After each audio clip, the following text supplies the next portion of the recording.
فاسألوا أهل الذكر إن كنتم لا تعلمون আলহামদুলিল্লাহ ওয়াসসালাতু ওয়াসসালামু আলা রাসূলিল্লাহ মা বাদ। ডক্টর গোলাম মাসুদ ভাই একটি প্রশ্ন পোস্ট করেছেন, যেই প্রশ্নটি পাঠিয়েছেন ডক্টর মাহবুবুল আলম রাজশাহী থেকে। তিনি প্রশ্নে বলেছেন যে দাউস, ইসলামী পরিভাষায় দাউস কি? কিয়ামত দিবসে দাউসের পরিচয় ও পরিণতি। একজন মুসলিম কর্মজীবী মহিলা যিনি নিজের ঘর সংসার করার জন্য এরকম খোলামেলা পরিবেশে চলাফেরা করেন এবং ইসলামের পর্দা নীতি এরকম মানতে অভ্যস্ত নন, তার ক্ষেত্রে একজন স্বামী হিসাবে ওই নারীর পক্ষে করণীয় কি? এরকম কয়েকটি প্রশ্ন একসঙ্গে করেছেন। আলহামদুলিল্লাহ ওয়াসসালাতু ওয়াসসালামু আলা রাসূলিল্লাহ। সম্মানিত ভাই, প্রথম কথা হলো, আমাদের পরিভাষায় দাউস বলা হয়, আসলে দাইয়ুস হাদিসের পরিভাষায় ওই ব্যক্তিকে দাইয়ুস বলা হয় যে তার পরিবারের মধ্যে জিনা, ব্যভিচার, ফাহেশা, অপকর্ম এইগুলিকে আশ্রয় দান করে। অর্থাৎ কোনো পুরুষ যদি তার স্ত্রী, তার মা, তার বোন, তার এরকম ঘনিষ্ঠ যে সমস্ত নারীরা রয়েছে তাদের মধ্যে পরপুরুষরা যাতায়াত করতেছে, তাদের সঙ্গে এমনকি জিনা, ব্যভিচার ইত্যাদির মধ্যে খোলামেলা এরকম মাখা ঝাঁকা করছে, এইগুলিকে যদি কোনো পুরুষ মেনে নেয় সেই পুরুষকেই দায়ুস বলা হয়ে থাকে। এবং ওই পুরুষের তার পুরুষত্ব আর থাকলো না। আল্লাহ রাব্বুল আলামিন যা বলেছেন, আর রিজাল কাওয়ামুনা আলা নিসা, পুরুষরা কর্তৃত্ববান নারীদের উপর, কিন্তু এই পুরুষ তার কর্তৃত্ব পালন করছে না।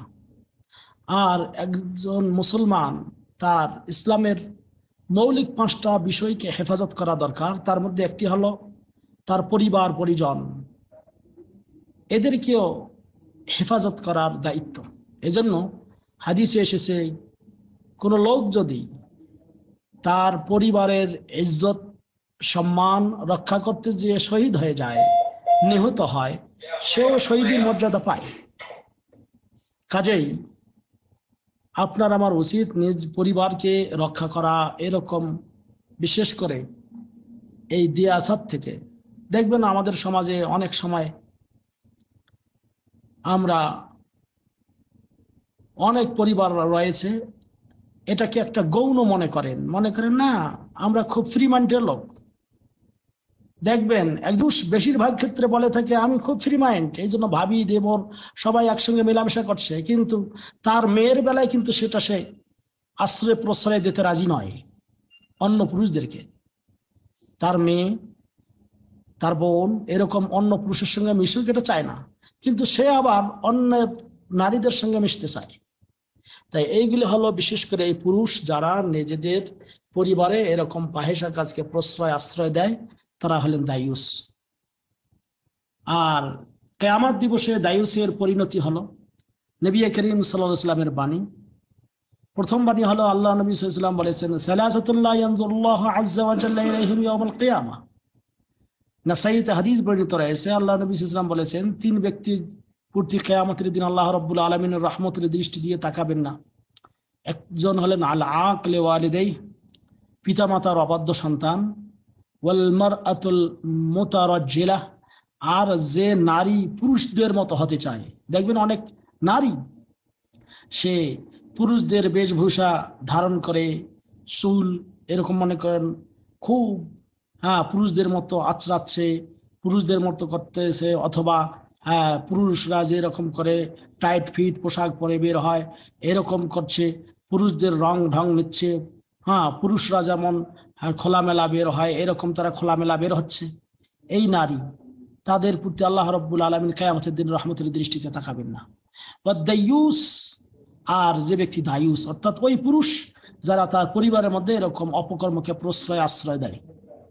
অনুরূপ ভাবে ইমাম আহমদ আর একটা হাদিসে বর্ণনা করেছেন যে সালাসাতুন ক্বাদ হারামাল্লাহু তাবারাকা ওয়া তাআলা আলাইহিমুল জান্নাহ, 3 ব্যক্তির উপর আল্লাহ তাআলা জান্নাত হারাম করেছেন।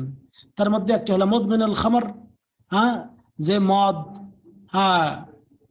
পান করে, আর একটা হলো মুদমিনুল মাইসির, যে জুয়া খেলে। মুদমিনুল খামর, যে মদ পান করে, আর একটা হলো মুদমিনুল মাইসির, যে জুয়া খেলে। মুদমিনুল খামর, যে মদ পান করে, আর একটা হলো মুদমিনুল মাইসির, যে জুয়া খেলে। মুদমিনুল খামর, যে মদ পান করে, আর একটা হলো মুদমিনুল মাইসির, যে জুয়া খেলে। মুদমিনুল খামর, যে মদ পান করে, আর একটা হলো মুদমিনুল মাইসির, যে জুয়া খেলে। প্রস্তুত করে, তৈরি করে, বা মদ খায়, পান করে, মদের কারবারকারী যারা, বলে আক, এবং পিতামাতার অবাধ্য সন্তান, আর দায়ুস, আর ওই ব্যক্তি দায়ুস আল্লাযী ইউকিররু ফি আহলিহিল খুবুস, যে তার পরিবারে ফাহিশার কাজকে আশ্রয় প্রশ্রয় দেয়।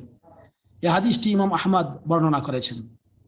অনুরূপভাবে এই লোকগুলি জান্নাতে প্রবেশ করবে না বলতে যেটা বোঝানো হয় যে হয়তো সে একেবারেই জান্নাতে প্রবেশ করবে না, কারণ কেউ যদি এই ফাহিশা কাজকে হালাল মনে করে এবং তওবা না করে মারা যায়, সে ইসলাম থেকে বেরিয়ে যাবে।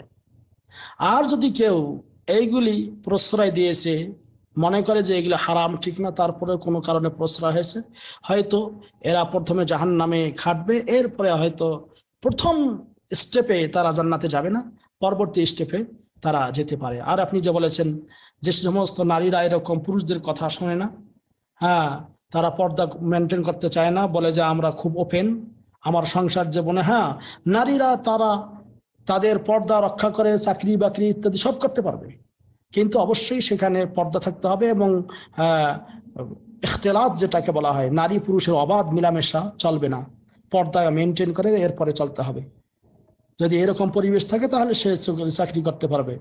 আর যে ব্যক্তি পুরুষ, তারই দায়িত্ব হলো নারীদের উপর খরচ করা, বিমা আনফাকু মিন আমওয়ালিহিম, যে পুরুষরা তাদের মাল সম্পদ থেকে নারীদের উপর ব্যয় করবে। কাজেই মহিলার চাকরি করার প্রয়োজন নেই। পুরুষ আপনি হলে পুরুষের মতো পুরুষ থাকেন, মহিলা ইনশাআল্লাহ বাড়িতে থাকবে, আপনি চাকরি বাকরি করে কামাই রোজগার করে নিয়ে আসে দেবেন। আর যদি মহিলারা চাকরি করে তাদের পরিবেশে চাকরি করতে পারবে, কিন্তু অবশ্যই পর্দা মেনটেন করে। হাযা ওয়াল্লাহু আ'লাম বিসওয়াব ওয়া সাল্লাল্লাহু আলা নবিয়িনা মুহাম্মদ। আসসালামু আলাইকুম ওয়া রাহমাতুল্লাহ।